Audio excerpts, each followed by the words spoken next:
Sono già 4.000 le prenotazioni per il Festival delle Idee, in programma dal 24 al 27 ottobre all'M9.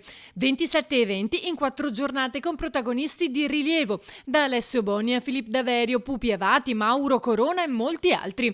E la richiesta da parte dei giovani è elevatissima, a dimostrazione che c'è voglia di cultura. Per noi è stato, una sorta di amore a prima vista che attraverso le idee del Novecento vuole parlare alle giovani nuove generazioni. La Regione ha intercettato una forte richiesta di proposte culturali sostenendo questo progetto. Un bellissimo progetto sostenuto dalla Giunta regionale che porterà a Maestre tantissimi giovani, oltre 5-6 mila giovani in pochi giorni, per un evento veramente di livello che ha l'obiettivo ovviamente di promuovere anche poi le iniziative dell'M9, ma di dare spazio a idee, a giovani, a circolarità, a rete di progetti culturali, innovativi, quindi un bellissimo progetto.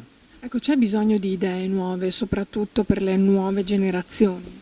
Ma secondo me le idee nuove ci sono in realtà, forse si deve riuscire a mettere appunto in rete, ma dargli uno spazio come questa manifestazione ha intenzione di fare. Gli ospiti racconteranno attraverso la loro voce le visioni e le grandi idee del Novecento che hanno determinato le ispirazioni e le contaminazioni del presente. Non saranno conferenze ma vere e proprie conversazioni.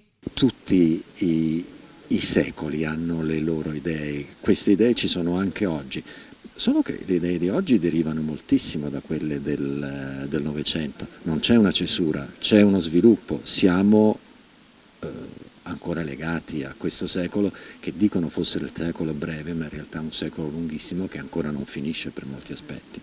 Per l'occasione il museo resterà aperto fino alle 23 con la possibilità di effettuare visite e avere dei prezzi agevolati.